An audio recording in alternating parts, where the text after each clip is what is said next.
tonight's teaching,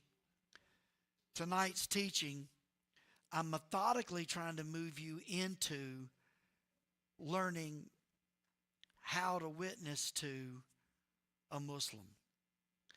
And I was speaking with someone right before church who used to work with a Muslim young man. They validated a couple of things that I said. The first being is that you can't witness to a Western-minded person like you do with an Eastern-minded person. We're used to our Western culture, and in our Western culture, we do things a certain way. We talk a certain way. We act a certain way. But those from the East, they have a completely different way of thinking, talking, relating. And without a relationship with them, a relationship where they actually trust you and think that you're honorable, you're never going to have a chance to talk or share anything about Jesus, or as you would say to them, Isa. Okay? Isa, I-S-A, Isa. In fact, saying the name Jesus can often inflame many of them. But saying Isa does not, even though Isa is Jesus in the Quran. You with me so far? I know my viewpoint might be a little bit different. And I'm not trying to offend. But it just kind of happens naturally with me. So I apologize in advance. I do not like the fact that our country is filled with illegal immigrants that are criminals. But I don't mind any immigrant over here who's working, trying to find freedom from the country they were in. If they're law-abiding, if they work hard, if they assimilate. Make sense? And that's not what I think our government's trying to fix or take care of right now. I think they're trying to take care of violent criminals, drug addicts, drug dealers. I mean, in my own neighborhood, on the street, on the road, the highway I live off of, I've had several of our local law enforcement tell me they know of 2 drug cartels that formed and came here from the Mexican area. And they all came over illegally. They're not legal. And I'm hoping that gets dealt with. I've not seen ICE operate heavily in this area of South Carolina, even though I understand today they're removing 700 agents from Minnesota. And the newspaper article from the New York Post said, wonder where they'll send them next. And I tried to go in on the editorial and type in, we'll take them. Send them to Myrtle Beach. I'll be fine with that. Even though I'm not a voice they would even recognize or hear. But with all the influx of Hispanics that have come into the United States, what breaks my heart is that they have their own churches. That may not bother you. Bothers me. When I pastored in Andrews, I actually tried to buy a vacant church and start a Hispanic work there because many of the people that I pastored did not want them in their church building, which bothered me. I've done ministry in Belize to 3 different culture groups, the Aztecs that are there, the Hispanics that are there, the Asians that are there. And they were all separated there. But how are we going to share a heaven together if we can't share an earth together?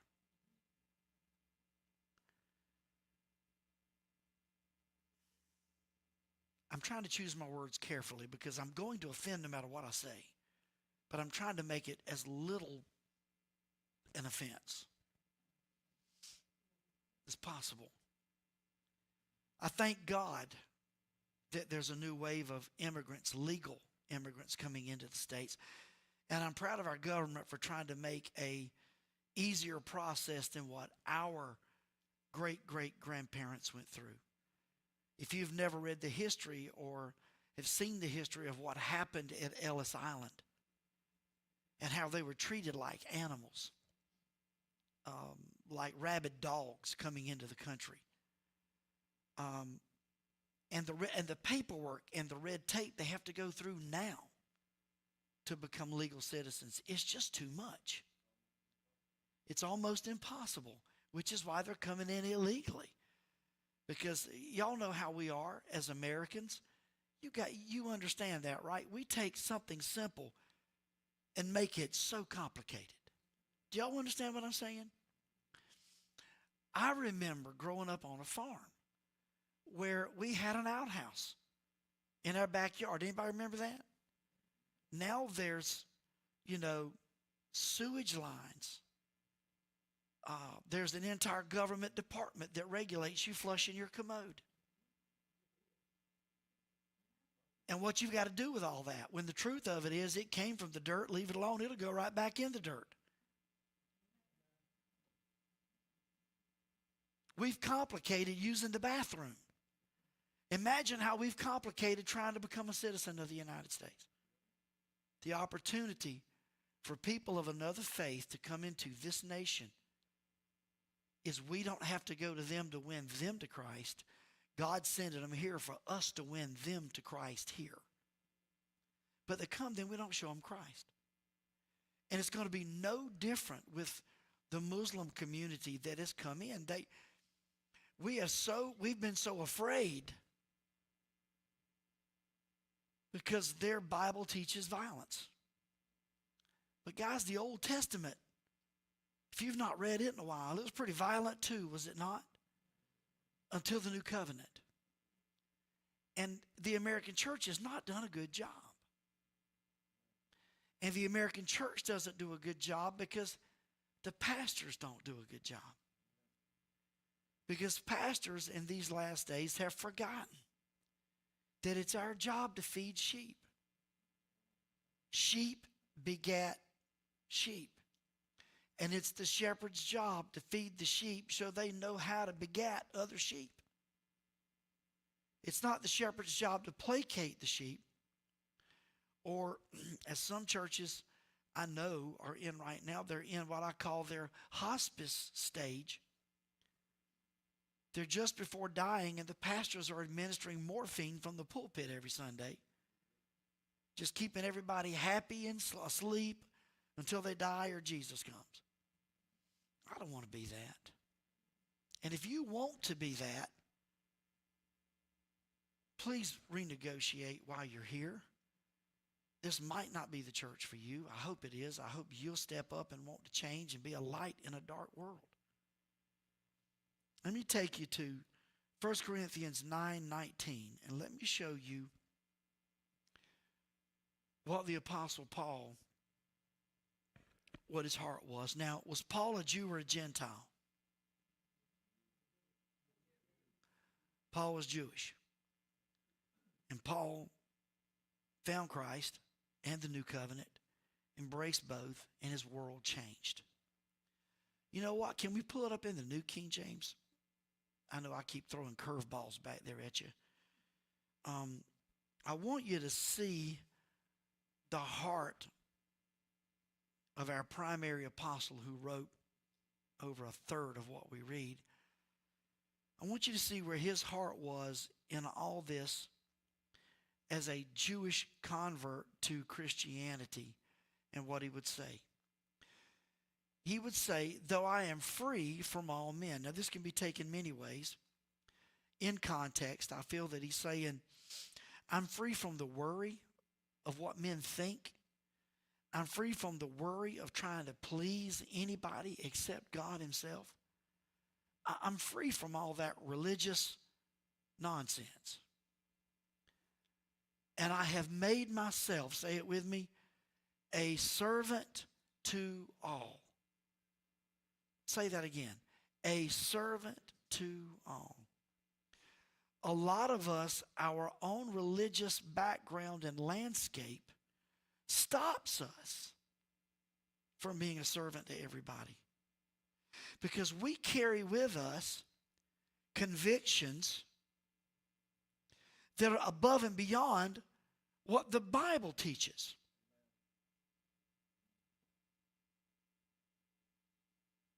I'm just going to let that sit on you for a moment.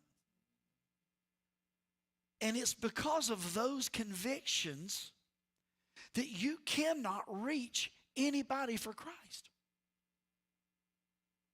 But see, you know, Paul had to dial himself back as a Jew that was now winning Gentiles to Christ and heathens to Christ. Because his next line is that I might win the more. If I'm going to win more people, there are things about me that have to change. I've got to quit majoring in minor things and minoring in major things. Some of you are going to be very offended and hurt with me with what I say next. And I'm sorry. But at the end of the day, when I stand before God, I want to hear well done. Not you're still rare, you never got in the oven. When I was in Israel on my last trip, our guide, who I've tried my best to become friends with, so much to the point that on our last trip, he called his wife and she drove up and brought the kids for Terry and I to meet. And we hung out with them a little bit. That's huge. That's huge, okay? And one of the things that got me there was early on in the week, most people in Europe and most men in Israel all smoke tobacco. You'll see everybody. When you get over there, everybody's smoking tobacco. Okay? That's a calming thing for them. Now, it's not like American tobacco. It's very, very, very, very different. But I noticed our guide and the bus driver and a lot of his friends that came up when we were at certain tour sites, they had this funny little electronic cigarette. It's not a vape. It's a little electronic cigarette. Got a little tiny cigarette in it about that big. And the government gives them to people for free. Because they're trying to get them to cut down on their smoking and stop buying American cigarettes in foreign lands because it's killing their people. So I'm sitting with Charlie one day and he pulls one out and I said, "Do you mind if I have a hit off of it?" He said, "Sure, preacher." So he actually gave me his little electronic, cool little whatever that little thing is. And he went and got another one. And he and I sat for 3 days. And every time we'd stop, he and I would share a cigarette and a conversation. And by meeting, now ask me if I smoke cigarettes now. No, I don't smoke. I'll smoke on occasion. I'll smoke a pipe in the wintertime of tobacco. No funny stuff. Because my grandfather smoked a pipe, and I love the smell. Not addicted to it.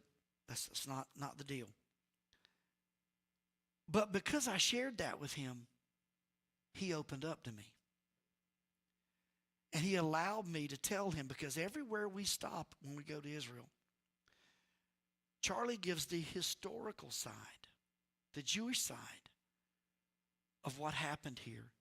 And then I step up and give the new covenant side, cross the bridge and fill the gap. He'd never heard those stories before. And he was amazed. But he was scared to talk to me because he didn't know if he could trust me or not. See, the Western mindset isn't just among Muslims. It's among Jews. It's among Libyans, Syrians, Egyptians.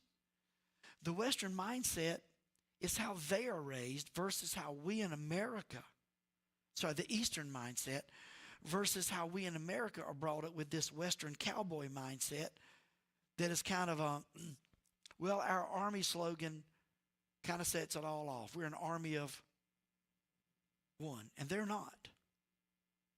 They're very group, family oriented, and we're very much a nation of singularity. okay? The Apostle Paul is saying, if you're going to become a soul winner, you've got to become somebody God can use, and you can't major in minor things. And the American church has pushed so hard against drinking, when what they should have pushed hard against was drunkenness. We've pushed so hard against smoking and tobacco use when honestly, most of the churches in the South were built on tobacco money. Because I know my grandfather, my uncles, my cousins, they were all big tobacco farmers, and that's big money. And back in the 50s and 60s, they were putting $1,500 and $2,000 a week in the offering plates that built these churches you see all around. Tobacco farmers. It's not using tobacco that will send you to hell. It's not knowing Jesus that will send you to hell. Will the addiction of tobacco kill you? Yes. So will the addiction to bacon. The addiction to Diet Coke, Coke Zero. Oh, now, but you don't want to talk about that, do you? So will the addiction to golf. Many men have died on a golf course getting struck in the head by a golf ball or hit by lightning. The addiction to a sunbed, to a tanning bed. I've known it to kill just as many people in my world as alcohol has. Dying from cancer from being in a tanning bed too much. The addiction to anything is what's unhealthy, except the addiction to Jesus Christ. I'm not trying to be ugly. I'm not trying to be hurtful. I'm saying for God to use you to reach a Muslim or to reach an atheist or to reach any young person in our culture, you can't major in things that make you uncomfortable when they don't make God uncomfortable.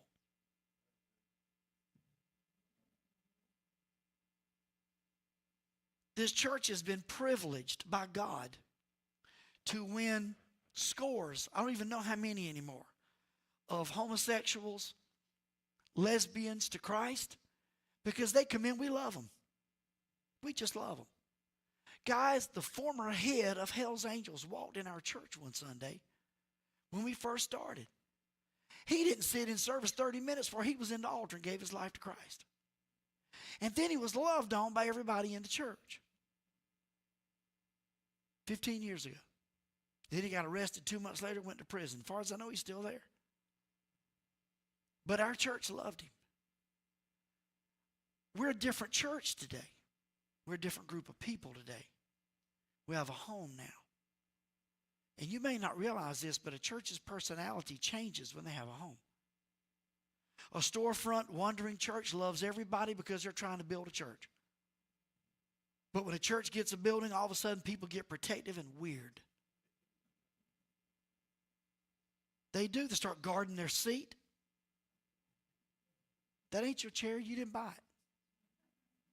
They start guarding their parking space. That ain't your parking space. You didn't buy it. They get weird about the bathrooms. Just thank God I don't have porta potties sitting outside. They get weird about air conditioning. Guys, I remember we were at the mall. We were dying at the mall and growing. Am I making sense yet? Say, I've learned to become. 2 key words. You got to learn because you're stuck. 2, you got to become. You have to change. Because in the current state you're in, God can't use you.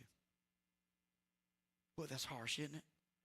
God can't use you right now. If he could, he would be. But you're not winning people to Christ because he can't use you because you're stuck.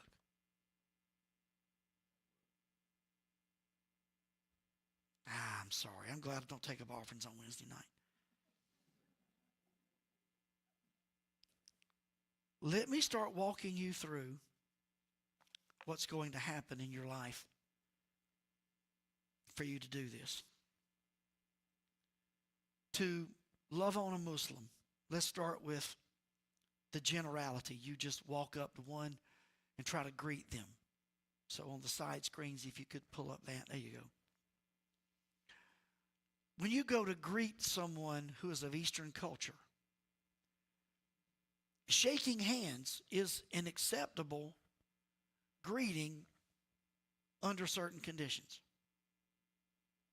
It's always better to let them initiate the handshake, not you. Don't go up and throw your hand out. Never throw your left hand out. Never put your left hand out. If your right arm's full and you reach out with your left hand, don't do it. Don't do it. It's not clean. It's not acceptable. The left hand to the Western culture, to the Eastern culture, the left hand is always, even in your Bible, which is why Jesus sits on the right hand of the Father. The left hand is unacceptable. It's the hand known for taking care of business. It's the unclean hand. You don't offer it to anybody, especially somebody from the Eastern culture. If you go to shake hands with a lady, you let her initiate it. If she offers you your hand, then you shake it. If she doesn't, then you put your hand over your heart. You take your right hand, put it over your heart and go. That's the greeting. That's acceptable. It doesn't matter what religion, what faith, what background from the Eastern culture. Okay? You've got to understand this. In the Eastern mindset, it is unacceptable. It's considered an advance. If a woman makes a gesture to a man like this, what she wants is more than a handshake. She's aggressively looking for a man if she does that. In their minds, unacceptable. Unacceptable. A hug, unacceptable. Unless it's your mother or your aunt. Unacceptable. Or your sister. You won't see strangers doing that. You'll see very different things, and we'll see this while we're in Jerusalem and all over Israel. It is very commonplace to see Western cultured men, friends walking down the street holding hands.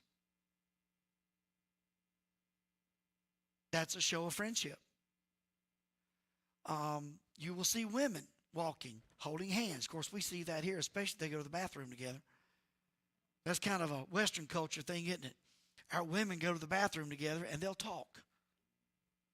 First church I worked in, I walked into the women's bathroom one day to clean it, and I'm like, oh my God, they had chairs in there, and a table, and books, and cologne, perfume, I'm sorry. And you walk in the men's restroom, and it's starched, staunch, clean, and you can stand outside the women's restroom and hear women in there talking. Ladies, men don't talk to each other in the bathroom. No, ma'am. If you hear noise coming out of there, it ain't talking, sugar. I'm just telling you. I'm just telling you. It doesn't work. So, greetings to men and women. Many Muslim women feel they should not physically touch another man who's not their husband or a member of their family. That's just, it's unacceptable.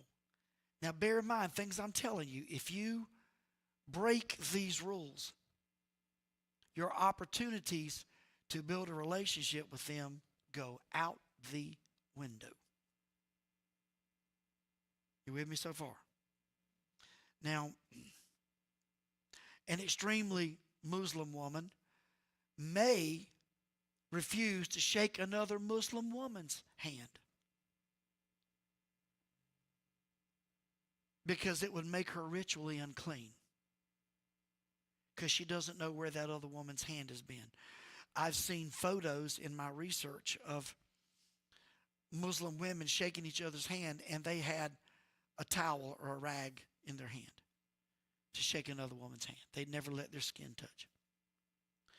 Now, they do take into, again, that you hear this mentioned in the Bible, greet each other with a holy kiss. you will see good friends,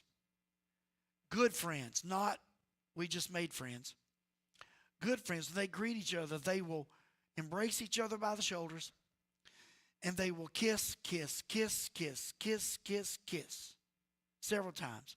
Men to men, women to women. Not on the lips, on the cheek. This is part of their culture. Where here it's more of a handshake, maybe a hug. If they come up to you, if you're friends with a Muslim or a Jew, and they come up to you and grab you and kiss you on the cheek, don't be alarmed. You've just stepped into an inner circle that not many Gentiles get into. Kiss them back.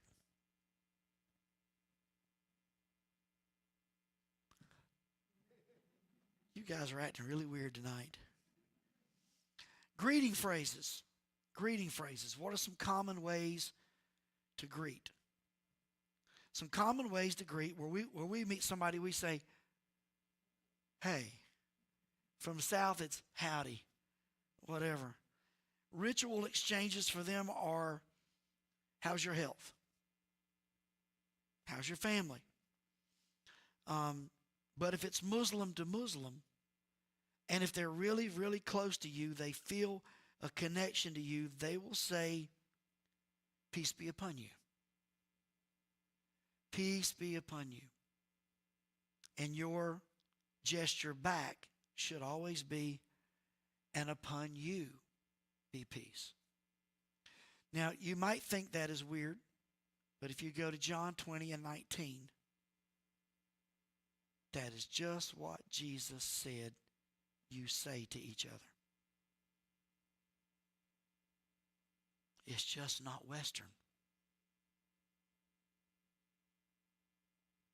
We are rarely in the form of blessing anybody unless they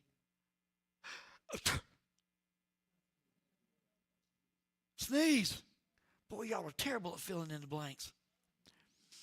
When people sneeze, we bless them. Other than that, we're not in a habit of just blessing people. But to them, a greeting. It's no different than Jewish people using the word shalom.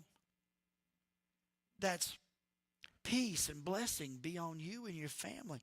And they say that coming and they say that going. Shalom, shalom.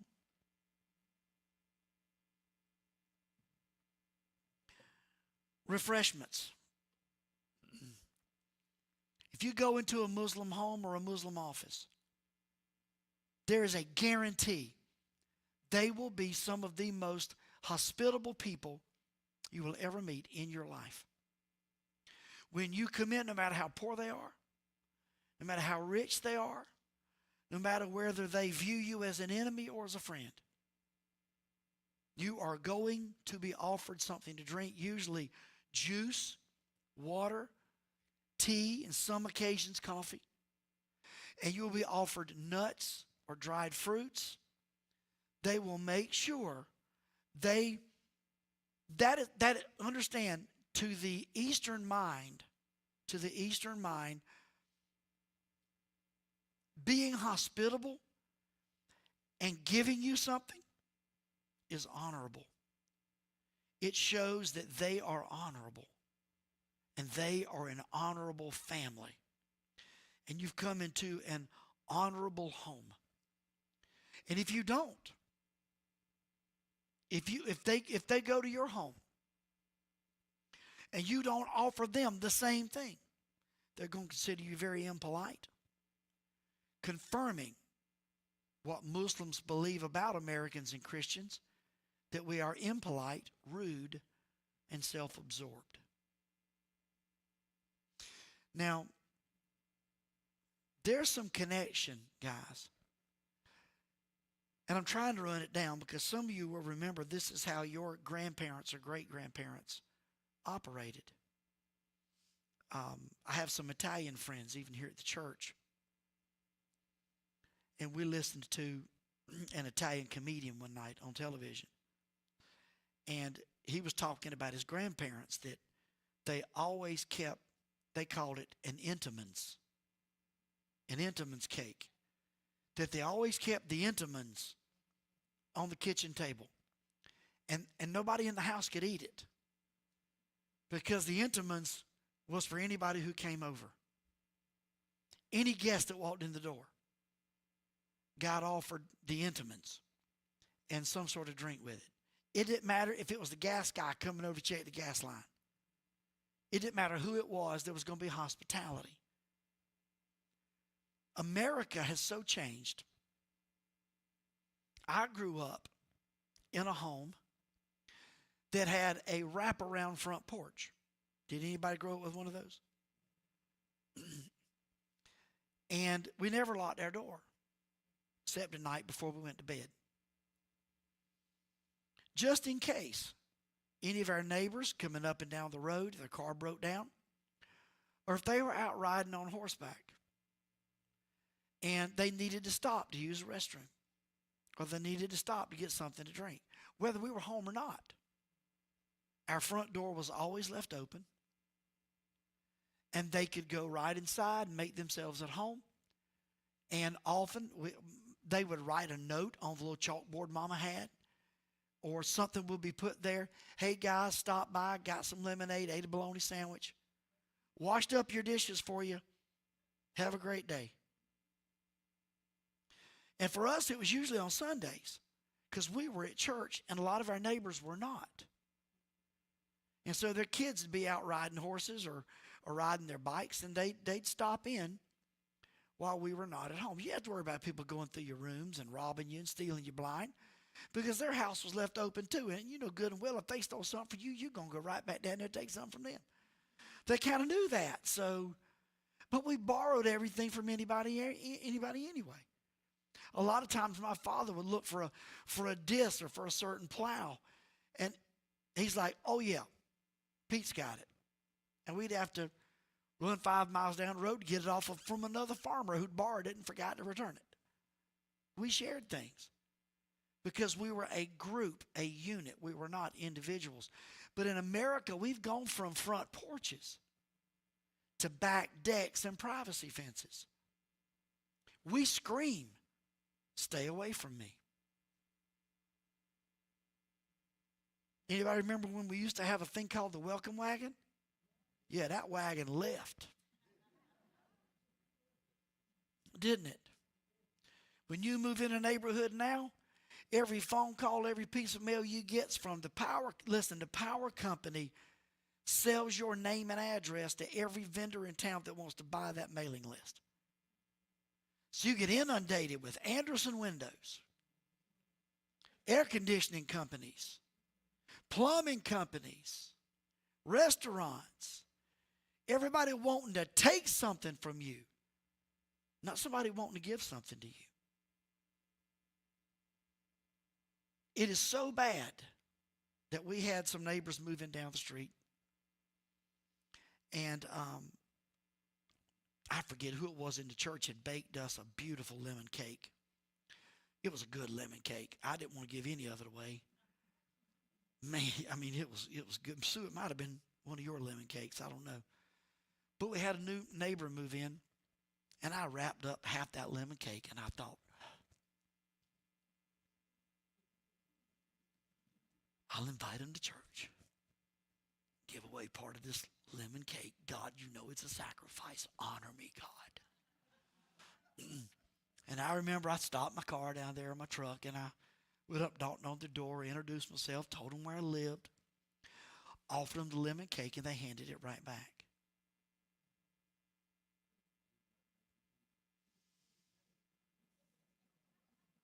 They weren't going to take a lemon cake from somebody they didn't know. They didn't know what I had put in it.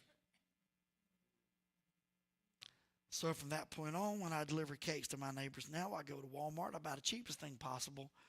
I make sure it's taped up, sealed up from the bakery. And they know that Walmart made it, and they can sue Walmart if they get sick. Because we just don't trust anybody. Look at how our culture has gone crazy. And if you don't change, With all the new people moving here from all over, every new neighbor that moves in your neighborhood is an opportunity for you to change their life. If your life has been changed by Christ, theirs needs it too. But it's going to start with a relationship, and it may start with a $4.99 cake made at the Walmart bakery and a card, or an invite to the house one afternoon for some cards. I like to go to all my neighbors, and I take them when they move in. I try to take them business cards from different things here. I try to tell, oh, here's a good doctor. Here's a good dentist. Here's a good plumber. Here's a good HVAC guy. Here's some good people in town. If you need to learn where to go, and how to get around, call me. I'll show you where the good restaurants are. What's your favorite food? Italian? Let me introduce you to Angelo's. You like Mexican? I can introduce you to a bunch of those because we eat at all of them. What's your favorite Mexican food? You like Salvadoran food? I can take you over here. Fish and chips. Take you to some of the best fish and chips around. All those are opportunities to build a relationship so you can live Jesus Christ in front of them. But God will never use you if you don't get out of your shell, turtle man, turtle woman. I can hear the movie now. Am I turtly enough for you? We hide. And we wonder why God doesn't use us. You know who you try to win to Christ? People at church. I'm sorry, they're already here. Jesus was a friend of sinners. How many sinner friends do you have?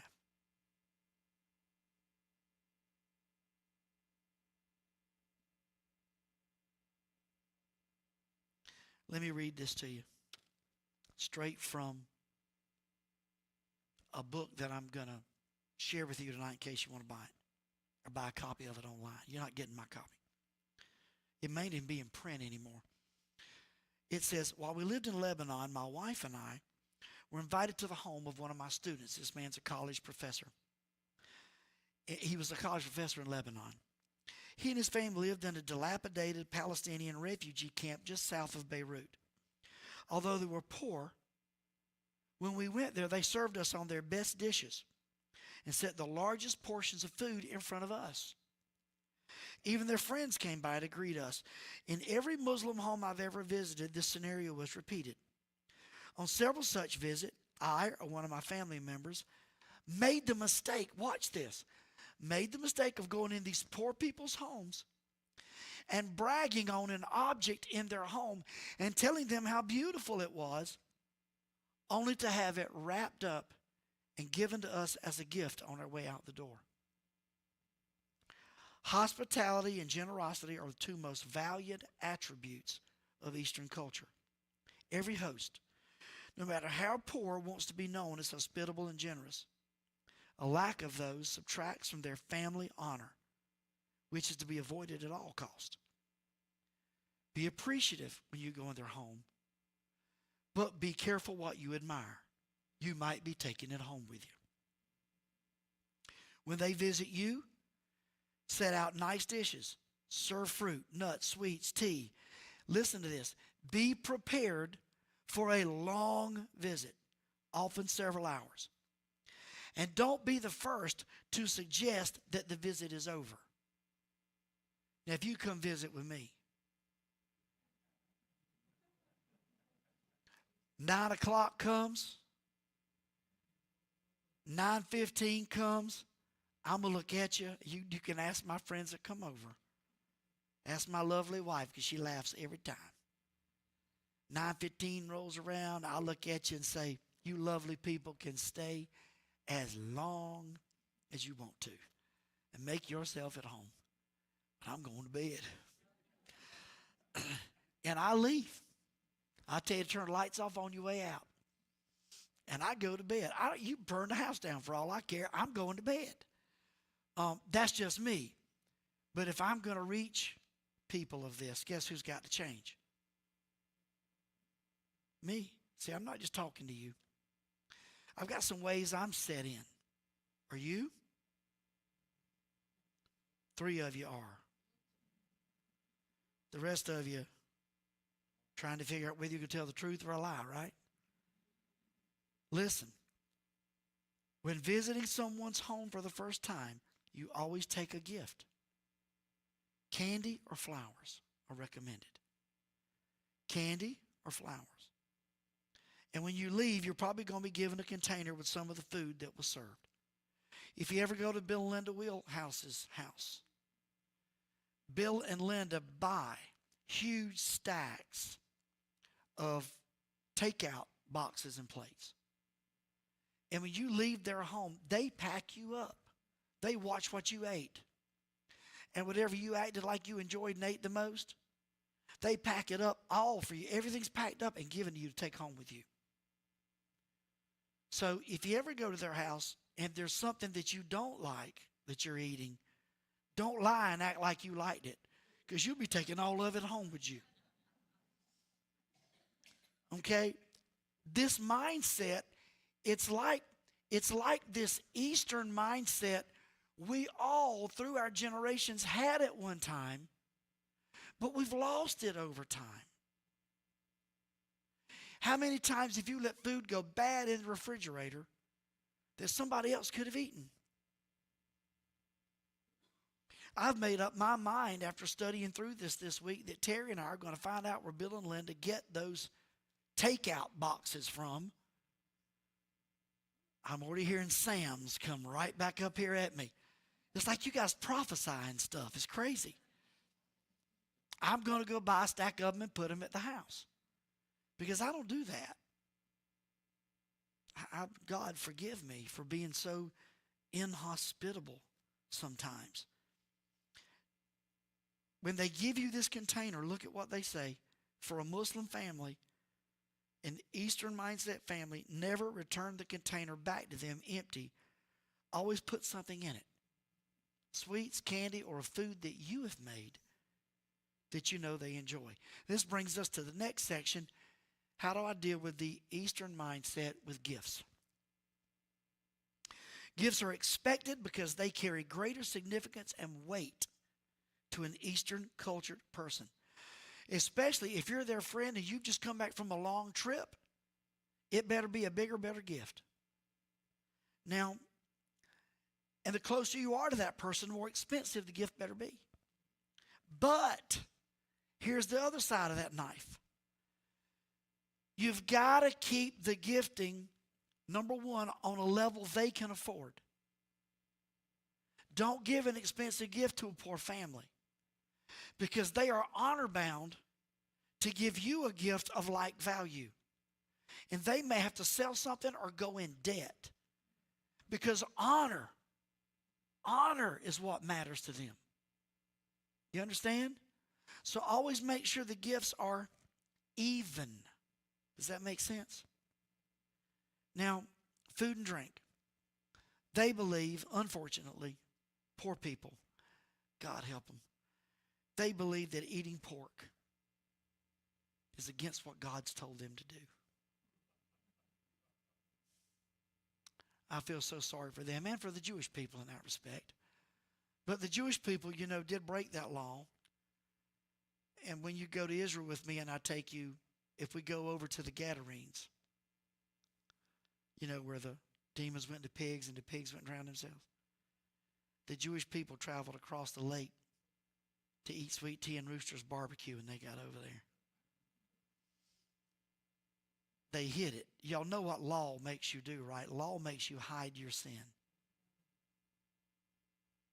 Law doesn't stop you from sinning. It makes you better at hiding it. Right?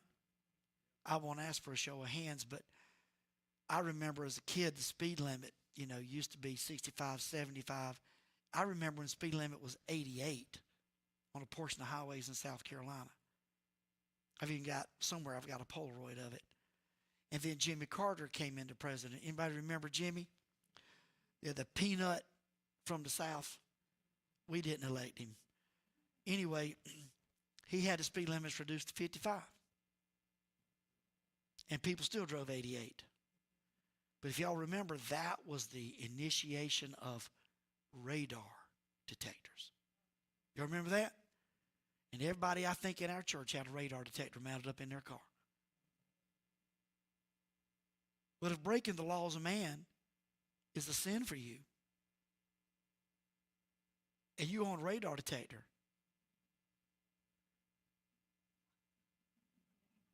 there's a word for you. Hypocrite. Now, I know you didn't want to hear that. I told you I was going to offend you tonight. I told you I was going to try to make it easy. But you've got to start seeing that you can't major in minors, minor in majors. You can't profess I'm all this and I'm all that and then cross every line in the book. You just do it privately behind closed doors. I grew up in a church that said you couldn't mix bathe.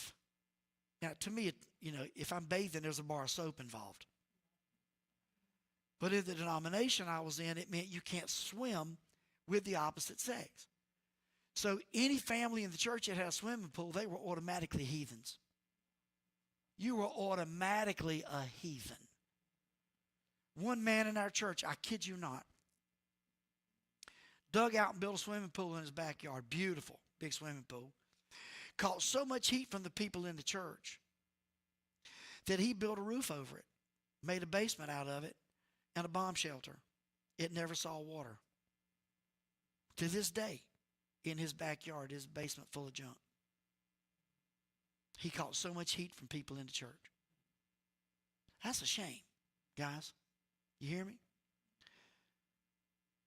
I remember when people thought that TVs were hell boxes in their homes. The blue light of the devil. The church I pastored at previously, the church ran him off because a member drove by one night and saw blue light coming out from under the crack of the curtains. And a family in the church ran him off after 3 months of being there because he owned a TV. And that family, when I found out about it, I went to that family's home. They had 8 televisions in their home. So I sat down with them. We had a long conversation about how they got rid of that preacher over 8 things they now owned in their home. Needless to say, after I left their house that Friday afternoon, they never came back to the church until I left because they didn't like to be called out. How many of you know it's my job to call you out? If that offends you, you don't want a pastor. You want a buddy. I'm not your buddy. I don't answer to you when I stand before God. And all your compliments to God about me, not going to change a bit that God knows about me. Because God knows my heart. Am I right so far? Some of you haven't made up your mind yet. I may have thinned the herd out tonight. They assume that Christians, all Christians, eat pork and drink alcohol. They do neither, they say. They say. So, when you invite a Muslim into your home, they may not want to sit at your table. They may not want to eat from your dishes or drink from your cups. Because if you've washed dishes in water that held anything pork. Now, this isn't all Muslims. It's always better just to ask. It's always better just to ask. Now, as long as you're not serving pork, any other kind of meat will do, especially chicken. Everybody in the Eastern culture loves chicken. Everybody loves chicken. Chicken's good. Unclean foods also involve anything made with lard. Beef tallow. Check the ingredients. You cannot serve a Muslim jello. Read the ingredients in jello. There's over 5% non-biodegradable animal parts inside of it, including the hooves of cows and pigs. That's what makes it stiff. You didn't know that, did you? I bet you didn't know your cheese. Look at the ingredients on your cheese And there's a magic ingredient they put in cheese to keep it from sweating oil. And that magic ingredient on the label says cellulose. Cellulose is a hiding word for sawdust. Yes. And if I'm not mistaken, from the last report I read, Kraft cheese is the worst for putting sawdust in their cheese to give it longer shelf life and so it won't sweat oil. Termites can't even digest wood. They have bacteria in their gut that digest it for them. Wood is non-digestible.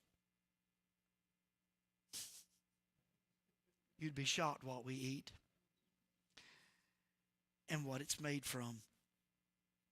Dogs. Let's get into dogs. If you invite a Muslim in your home and you own a dog, they might not come in. If they do come in, your dog must be put in another room and kept quiet. Dogs, many Muslims do own guard dogs. They own shepherds and other animals. They're always outside. They're never in their home. Every Muslim considers a dog to be unclean and dirty. They are so funny. If your dog runs up and jumps on you, or jumps on them while they visit you, they'll be polite and they'll be nice. But you don't realize what you've just cost them, because they can't go pray again until they go through a ritual cleansing. You have just shown the utmost in disrespect by allowing a dog to jump on them. Clothing. Muslims are repelled by the way we dress. Repelled. They don't wear short pants. If you visit a Muslim country, you have a Muslim family over, wear long pants. Wear long sleeve shirts. Don't wear short sleeve anything. Ladies, pants are acceptable if they're loose and baggy, but you're behind and all these parts will be covered by whatever loose fitting big top blouse you're wearing. If you're visiting a Muslim country, the code of conduct's a lot worse for ladies than it is for men. Ladies, if you're visiting there, cover up completely. Shoulders, legs, knees, and toes. The stuff can't show. You can wear a headpiece if you want, but be careful wearing a headpiece, because wearing a headpiece, they might consider you Muslim, and you get treated very discourteously, because a Muslim woman acting out of Muslim order catches discipline from men. You don't want that. You don't want that. So modest apparel around Muslim people. Again, if you're trying to win them to Christ, you've got to learn to become all things. You with me? You've got to learn to become. Oh, but preacher, these are my liberties. These are my freedoms. You have not read Romans 9. Paul wrote in Romans 9 and said, if your liberty becomes a stumbling block to someone else, you've got a problem. That was one amen from a former Free Will Baptist guy who learned grace and dresses like T.D. Jakes. Anyway, and one of the last things I think I'm going to have time to cover, one of the last things I'm going to have time to cover is mixed gender ministry. No. Ladies, if you have a Muslim man you want to tell about Christ, as quickly as you can, you get him hooked up with another man, because that is considered an advance on a man. A Muslim man will take that as you coming on to him. And he may respond in kind, come right back on to you.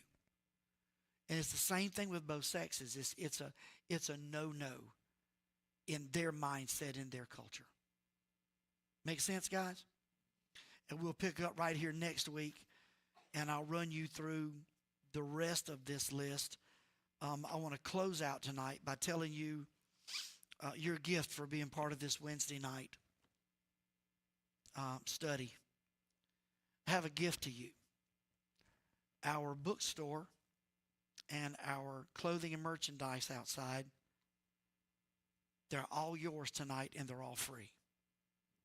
Go out there, take anything and everything in that corner. We are redesigning that section. We're going to be getting in a whole new line of merchandise, all new displays. If you would like to have those wooden stackable boxes that are over there, if you need those, you let me know. We'll get them to you. We're redesigning that whole corner, and none of those things fit. It's just not going to work for what we're trying to do next. That was been really nice for the last 2 years, but we're going to be redoing things. Laying out on the glass table, I pulled out all the books dealing with Islam that were in those shelves. Now, the only books that are not eligible in that corner, I've already pulled them, and they're books that we're using in JLA, and they're books that I wrote. That we've pulled those. There was a small stack. Everything else over there, Strong's Concordance, reference books, reading books, books on different subjects. It's a great, it's all out of my library. I did not have enough bookshelves, and I wound up with 16 tote cases of books that I could not fit in my library. And we've tried to find homes for most of those, and I'm just going to give all those away. They're absolutely free. So go out there tonight, walk out with a handful of something. Amen? I thought that would make y'all a little bit excited, but you still got that same look on your face. Stand with me as we close, and I'll let you go back to your comatose state.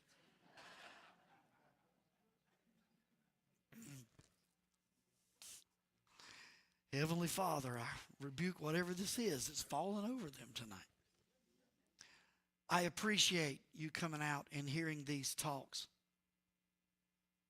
I appreciate those that come from other churches to be here on Wednesday night to get this teaching. I am humbled by the fact you allow me to open up and speak to you. I don't ever take that for granted.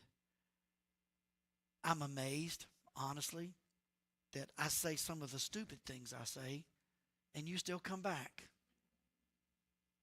Either you're a glutton for punishment, or you see past the me in me. And whatever it is, I sincerely thank you. Those of you that watched Sunday, we had over 1,000 hits on that little short message Sunday. I cried when I went to sleep Sunday night. That was amazing to me. I would ask you tonight, and I never do, but if you were not able to financially give this past Sunday, if you would go by the debit card reader out there, if you need to catch up your giving, please feel free to do so. The power bills. Imagine what we're facing. Okay, it's gone from 1,000 or so to many to keep the place warm for the kids in the afternoons, for church services, to keep pipes from freezing and things from tearing up. So please, let's keep it going, okay? Fair enough? You come in and I serve you bread and wine. You come in, you bring a gift too. That's an Eastern concept. It's in the West, you want everything for free. Right? Well, I'm giving you free tonight. Reach over, get your neighbor by the hand. Oh, do something crazy. Pull that hand up and kiss it. Not your own hand, Doc. My Lord God, have mercy. You got to change. If you're going to reach people, you got to change. Amen? Father, give us the harvest. I don't want anybody going to hell, Lord, not when we know the answer. We have the solution to their lack of peace. Help us, God. Get out of our little comfort zones and step up and be somebody you can use. In Christ's name, we all said together, peace be upon you. Stack chairs, please.